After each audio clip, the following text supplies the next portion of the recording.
Chega lá no meu visitante lá no Isso que deu na torcida do esporte? Não. Ah, porrada. Valeu, galerinha. Olha só, pessoal.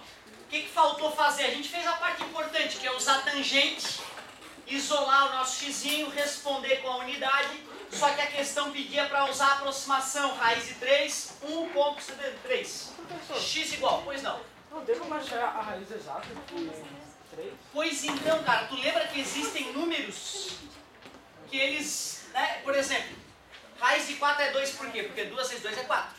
Se eu for procurar um número real, que multiplicado por ele mesmo dê 3, eu vou acrescentando um número no final da vírgula e nunca vai dando certo. Ou dá um pouquinho a mais que 3 ou um pouquinho a menos que 3. Eu vou lá e acrescento um número a mais, corrigindo lá atrás. E eu passo o resto da minha vida fazendo isso, eu nunca chego no número. Um número desse, que tem infinitas casas após a vírgula, certo? Que não tem nenhuma relação matemática que dê para descobrir a maneira como essas casas vêm surgindo. Afinal, é um número irracional, é um número que não pode ser representado na forma de fração. Tu vê, cara, esses números são tão importantes que os matemáticos resolveram criar os números irracionais, que é o conjunto que abrange esses números. O que mais me irrita é tu pensar o seguinte, ó. Imagina esse quadradinho de lado 1. 1 e 1. Quanto mede a diagonal desse quadrado? Vamos ver. Já que é um triângulo retângulo, eu posso fazer o teorema de... Lembra? A hipotenusa ao quadrado é a soma dos quadrados dos catetos. 1 vezes 1? 1 vezes 1? 1 mais 1? E extraindo a raiz em ambos os lados, tinha que ter o mais ou menos aqui, né? Só que o menos não faz sentido porque estamos falando de um comprimento. Tu vê que absurdo isso, cara. Quanto é que é a diagonal de um quadrado de lado 1? Raiz de 2. Raiz de 2. E quanto é a raiz de 2? 1,4142, 3 pontinhos. Ou seja, cara, se tu for medir ali, vai dar 1,41 aproximadamente. Só que não dá para dizer que número é esse com exatidão. Não existe um número real, decimal, que represente a diagonal de um quadrado que tu fez na tua casa. Não tem número para representar aquela diagonal, cara. Como pegar uma régua? Pois é, fazer um quadrado desse na tua casa. Vai medir, vai dar 1,41 aproximadamente. Certo?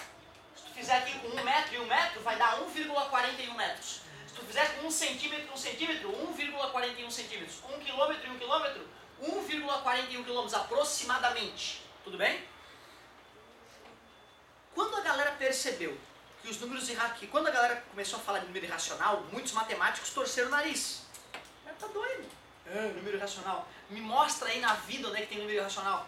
Quando a galera percebeu que a própria diagonal de um quadrado às vezes é número irracional, tu vê que bizarro, né, cara? Isso é estranho, né?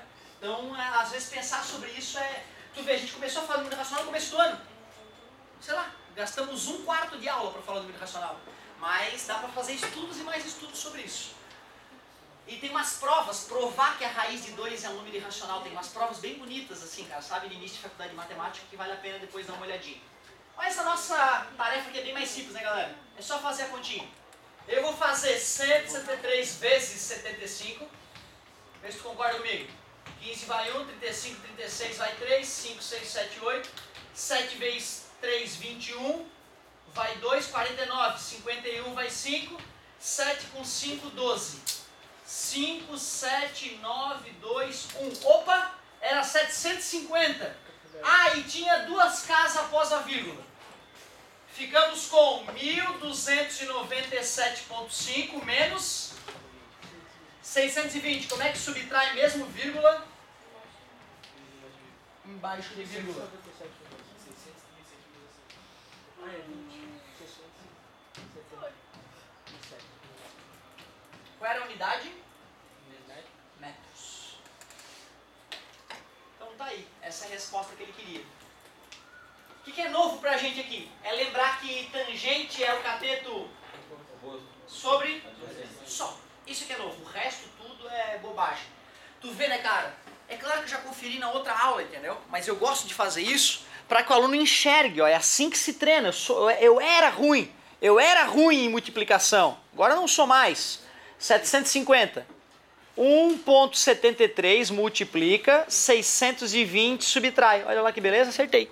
Certo? Vai conferindo, cara. Vai conferindo. Pai, não deixa usar a calculadora antes de ver a conta. Beleza? A não ser que o teu guri já esteja fera nessa parte, né? Depois, tem mais uma, não tem? Tem mais a questão 3, não tem? E letra A e letra B, né? Pra finalizar. Aí depois nós vamos brincar de física, que é bem mais gostoso. Eu acho. Ó, essa aqui eu vou precisar da ajuda de vocês, ó.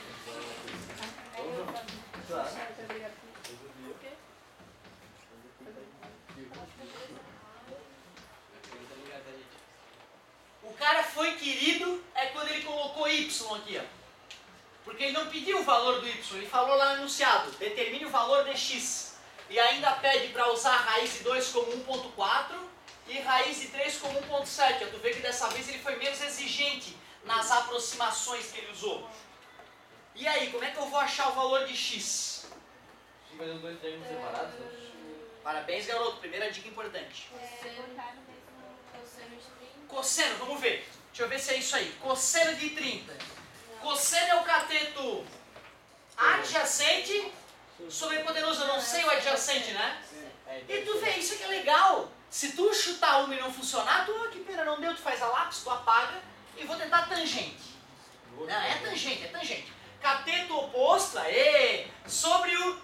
não é. Tá entendendo? É o máximo que vai acontecer tu errar 2 vezes antes de acertar. É uma matéria muito bonita. Então agora, já que não deu cosseno, não... tem que ser seno. Seno de 30 é o cateto oposto sobre a... Cosseno de 30, pega na tabelinha que tinha ali, 1 sobre 2. Faz a multiplicação cruzada, 2y igual a 12, logo y igual a... a gente já não acabou de revisar que quando o ângulo é 30 graus, o cateto oposto é metade da hipotenusa? Foi ou não foi? Na hora que tu tiver fera, tu não faz a primeira conta. Tu bate o olho e escreve aqui 6. Tu não faz a conta, porque 30 graus, 30 graus é aquele cara famoso. Aí o cateto oposto é metade da hipotenusa. Achamos o y, mas eu não quero o y, eu quero é x. Pois não. Por que o professor falou? Não, o amigo falou pro senhor, vamos, né? A galera começou por ali, eu fui. Eu usei o que a galera me disse. Mas assim, ó. Eu vou responder a tua pergunta de outra forma. Se eu estou conscientemente resolvendo o problema, eu penso comigo, eu quero x. Me ferrei, eu não tenho nada do triângulo. Eu só tenho um ângulo de 90 graus, não sei quanto é e não sei quanto é. Então não dá para usar nem seno, nem cosseno, nem tangente, por enquanto. E não sei quanto é que é nem isso aqui. Eu sei que o total é 21, mas não sei quanto é que é essa ponta aqui. Eu fico de mãos atadas, então a minha esperança realmente é atacar do lado ali. E a galera fez uma conta justa. Quero ver agora como é que a gente vai transformar isso naquele x que a gente quer descobrir. Mais 21 menos. Legal, se aquela ponta ali vale 6, isso aqui tudo é 21, menos 6 aqui dá... Parabéns, oba, já estou ficando aliviado, já sei um dos lados. Se eu descobrir um dos ângulos, fechou. E adjacente é hipotenusa? Legal, olha só. Se tu tá olhando para esse ângulo, né? Adjacente e hipotenusa. Tu já engatilhou na tua cabeça que tu vai usar cosseno. Cosseno de alfa? Certo? De alfa, só que eu não sei quanto é que é aquele alfa. Vamos achar o alfa e fechou. Só falta achar o alfa. Não, o cosseno de 90 não é nada. Mas aí é que tá, cara. Ó, o cosseno de 90 dá 0. Dá pra fazer semelhança de triângulos? Bonita ideia. Se tu provar que esse triângulo é semelhante àquele, dá. Mas quer ver, galera? Pensa comigo. Quanto é que é a soma dos ângulos internos de um triângulo? Vou chamar de beta aquele cara ali. Tu concorda que beta mais 30, que é o de cima, mais 90, que é aquele ângulo reto, vai ter que dar 180, não vai? Beta é igual a 180 menos 120. Beta é igual a 60. Vocês concordam que eu descobri que ali é 60? Isso aqui o que é, galera? Não é meia volta? Meia volta é 180. Quanto é que deu aqui no lugar do beta? 60. Vai dar para achar o alfa? Dá? Dá, né? Porque alfa... É igual a 180. Dá 30. Alfa mais 90, não tem problema, não tem problema. Mais o beta que é 60, igual a 180. 90 com 60. 150 subtraído de 180. 30. Agora que nós descobrimos que esse ângulo é 30, é só fazer o que mesmo, amigo? Cosseno. Parabéns. Que nem nós tínhamos visto antes. Essa aí já foi para o nível médio, né? Tu viu que as outras duas foram aplicações diretas. Era seno, cosseno, tangente e marcava gol. Essa não. Eu tive que aplicar um seno, lembrar que a soma dos ângulos internos é 180, achar aquele ângulo, lembrar que meia volta é 180, achar aquele ângulo e ainda não terminou. Vou ter que terminar com cosseno. Cosseno de alfa é o cateto adjacente sobre a... Pronto, o nosso x. O alfa deu quanto mesmo? 30. Vai na tua tabelinha que tu vai ter cosseno de 30, raiz de 3 sobre 2, perdão. Multiplicação cruzada, calma que vai ter um empenhozinho aqui no final. Multiplicação cruzada, vai ficar raiz de 3x igual a 30. Divide por raiz de 3 ambos os lados. Matemático gosta disso? Não. Ah! O que tem que fazer? Dá 30 raiz de 3 sobre 3. Parabéns, tem que racionalizar, multiplicar por raiz de 3 em cima e embaixo. E 30 raiz de 3 sobre 3 é 10 raiz de 3. Quanto é que ele pediu para usar o raiz de 3? Tu vê, ó, a resposta estava precisa, perfeita. Agora que ele pediu para eu usar uma aproximação, eu vou botar um tiozinho ali para deixar claro que eu estou consciente disso. Deu 17. Agora tu vê que curioso, né? Estava fazendo essa mesma aula. Eu tento. É importante que tu saiba, tá? Eu não venho com a minha aula decorada de casa. Eu não tenho um plano de aula perfeito, onde se o aluno peidar vai mudar a minha aula e eu tenho já tudo programado. Essa é no mundo das ideias, seria assim o ideal, né? É tu vem com uma aula engatilhada. Eu quero que aconteça essa pergunta na aula e tu estimula aquela pergunta para começar a acontecer. Eu vou fazer esse tipo de situação acontecer na aula e seria o ideal. A gente até tenta. Com os anos tu percebe que é impossível. Cada turma tem um espírito diferente, cada aluno gera uma colocação que muda a aula. E eu gosto de deixar a aula acontecer do jeito que a turma vai fazer ela acontecer. Quando acontece alguma coisa legal numa turma, eu divido com a outra turma, entendeu?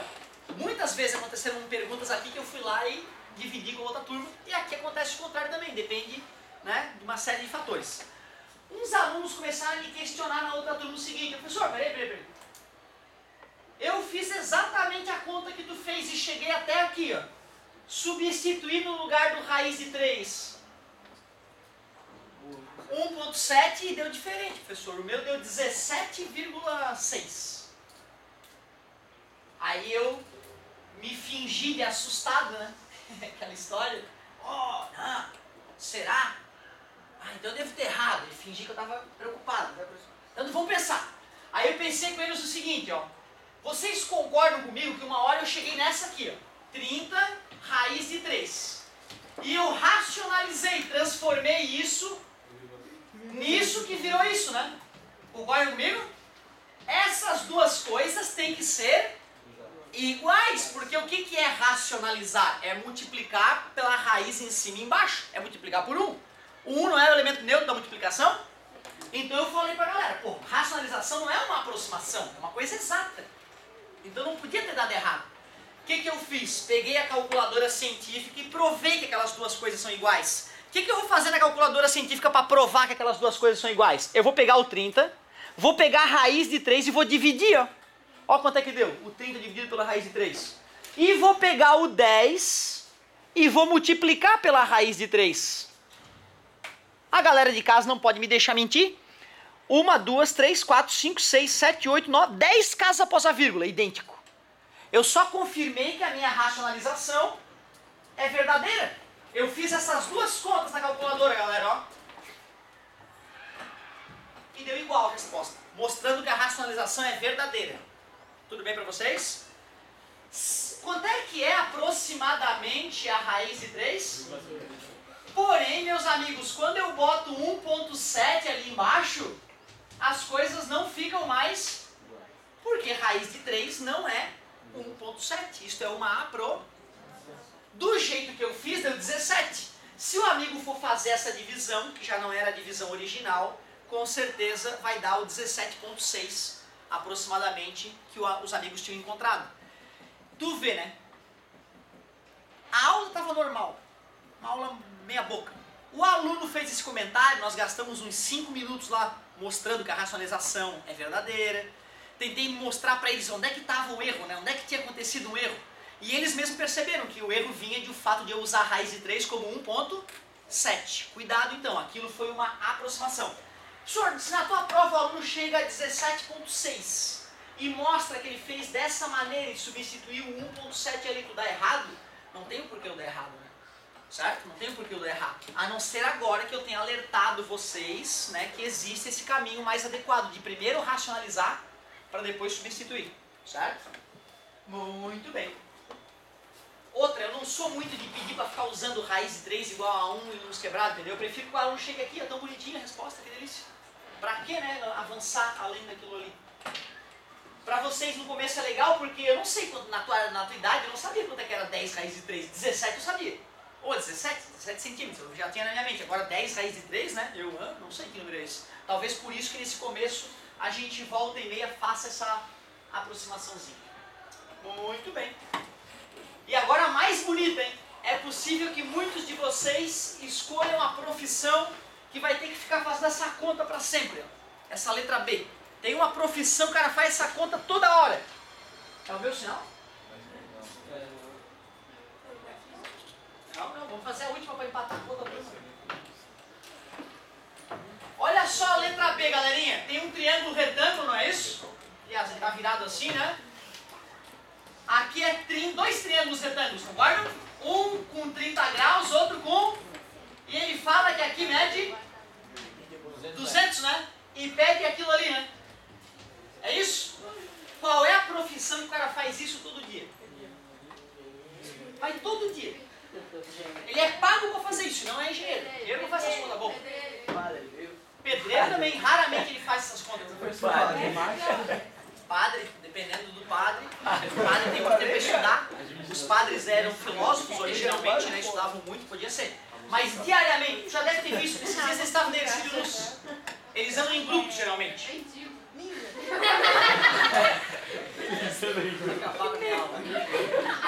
Eles usam um equipamentozinho que tem um tripé e uma... É amarelinho às vezes, tem um negocinho que eles ficam olhando, um segura uma plaquinha lá longe às vezes.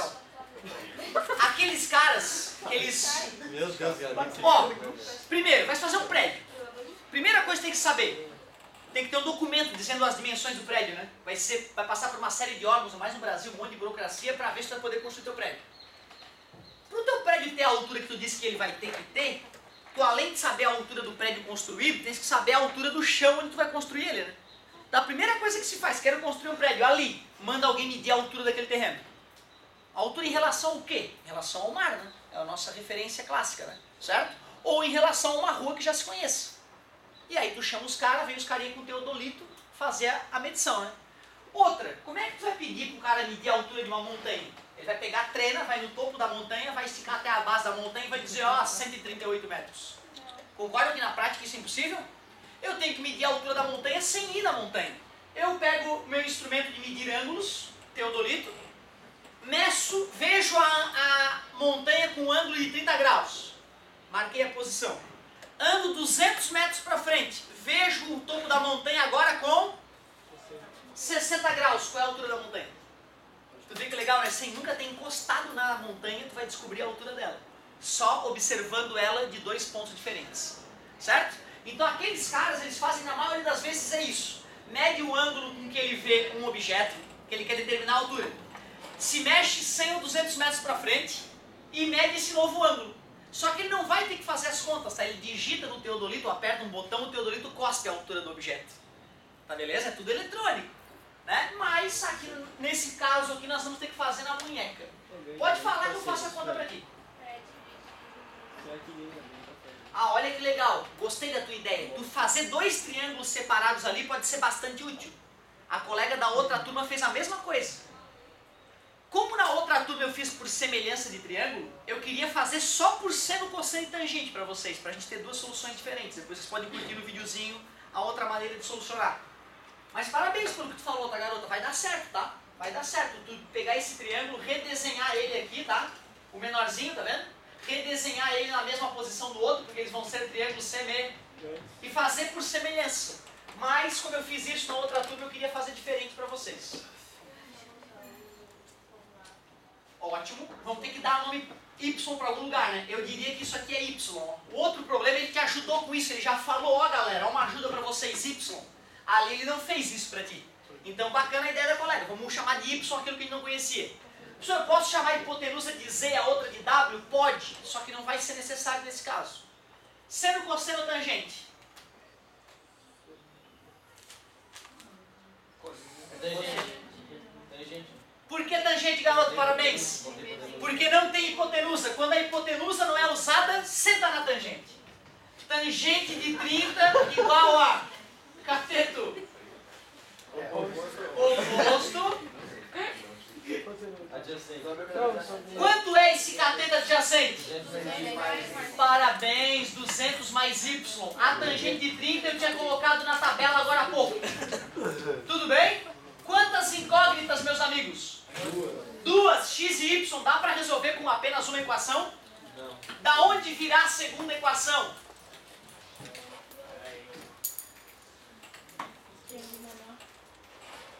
Vem uma de cada triângulo. Isso. Professor, não dá pra isolar o X e depois substituir o X ali? Nele mesmo não. Vai achar uma equação 30 igual a 30. Mas parabéns. Nós vamos ter que isolar numa e substituir a outra. Galera, eu montei uma tangente para vocês. Montem a outra para mim, por favor. Tangente de 60. Tava quase ficando chateado. Tangente de 60. Cateto oposto. Obrigado. Sobre Isso. Raiz de 3. Pega na tabelinha. Isola numa. Substitui na outra. Põe na outra. Pronto. Aqui, ó, raiz de 3 sobre 3 é igual. Quanto vale o x? Raiz de 3 seria Y. 200 mais y. Virou matemática básica. Multiplicação cruzada, me ajudem. Quero fazer a multiplicação cruzada aqui, ó. 200 mais y raiz... Não, 200y raiz de 3. Não. 200 mais Y. 200 mais y. Vamos fazer aos poucos, né, para diminuir a chance de errarmos. É igual a 3 raiz de 3y. Deve ser 3Y raiz de 3. Vamos fazer a multiplicaçãozinha? 200 raiz de 3 mais raiz de 3y é igual a 3 raiz de 3y. 200 raiz de 3. 3 raiz de 3y mais passa... Quanto é que é, galera? 3 raiz de 3y menos 1 raiz de 3y. 3, né? Quanto? 2 raiz 2 raiz de 3Y. de 3y. Aí eu vou poder dividir por raiz de 3 em ambos os lados e vou poder dividir por 2 ambos os lados. Eu descubro que y vale, porém eu queria descobrir o y. Não, eu queria descobrir o x é igual a 100 raiz de 3. Essa é a resposta exata. Porém, ele pede que eu coloque no lugar da raiz de 3 1.7, o que vai dar 100 e... Porém, qual é a altura verdadeira mais próxima? 170 metros? Não. 173, alguma coisa. Tá dando 3 metros e cacetada de erro por causa dessa aproximação boba que ele mandou usar. 3 metros de altura numa construção, meu querido.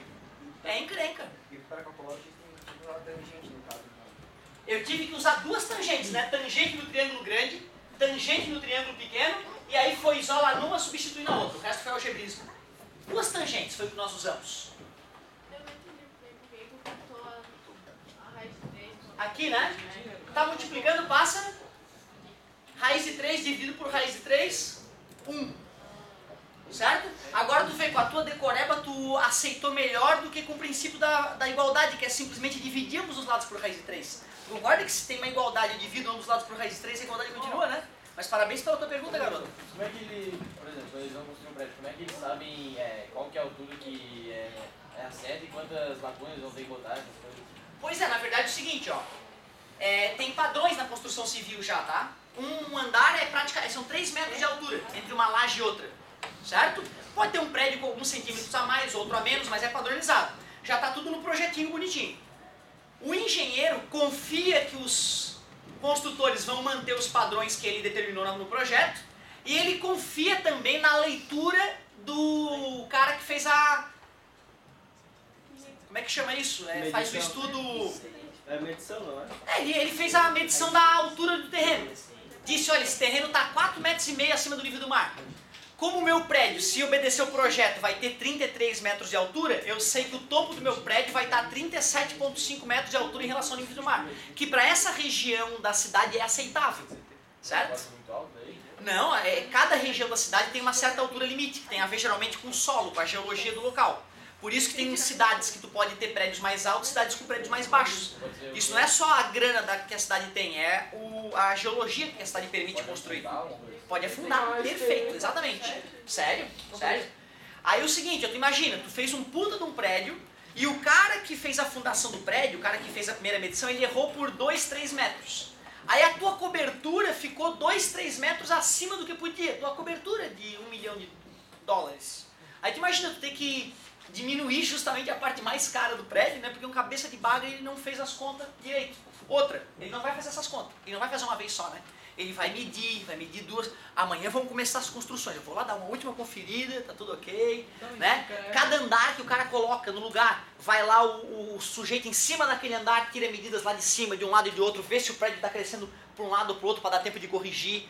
Porque imagina, se um dos andares ficou torto, fodeu, dali em diante, na hora que crescer vai cair aquela merda, vai morrer todo mundo. Então o erro, a chance de erro é de milímetros, não pode ficar errando todo dia na obra. É diferente de construir uma casinha, que a parede vai ficar torta e não vai acontecer nada, e um prédio, né? Primeira parede torta, último andar instável, sem dúvida. Eu vi no Mega Construções que eles queriam construir uma coisa um prédio bem grande, e eles encheram o chão de concreto. Eles cavaram e encheram. Na verdade, cara, pensa bem, o que sustenta as coisas em pé é a gravidade. A terra atrai a massa do objeto. Quer dizer que a massa de um grande prédio tem que estar muito mais no chão do que no topo. Então, se tu vê um grande arranha-céu para cima, é que nem as raízes de uma árvore, tem que ter uma puta raiz lá para baixo. Então, tem colunas de concreto fincadas no chão. Quando o chão é pouco estável, aí mesmo é que eu vou ter que fazer uma sapata gigantesca, quase como um João Bobo. Mesmo que ele queira cair como um João Bobo, ele vai querer se levantar e ficar na posição, certo? Tanto que, quando esse João Bobo começa a falhar, geralmente ele não cai para o lado, ele afunda o prédio. Né? O World Trade Center mostra isso pra gente, né? O cara golpeou com aviões o meio do prédio, a galera poderia imaginar, vai derreter o prédio e vai desabar pro lado, mas não, né? Ele foi construído para que desabasse da maneira como desabou. Então tu vê, até isso a gente pensa, se der merda um dia tem que dar uma merda mínima. Né? O cara, a turbina do avião vai cair, o cara calcula a espessura do parafuso para que quando a turbina cair, ela ser arrancada sem a asa quebrar, o cara poder pousar o avião planeando. Então tu vê, até isso a engenharia prevê, espessura dos parafusos para poder romper de uma forma menos catastrófica. Muito legal. Eu sou fã da engenharia. Ô galerinha, vamos para a física. E é justamente a união da matemática e a física que vai tornar alguns de vocês engenheiros, bons engenheiros. Eu acho que eu boto muita fé. Vou trabalhar com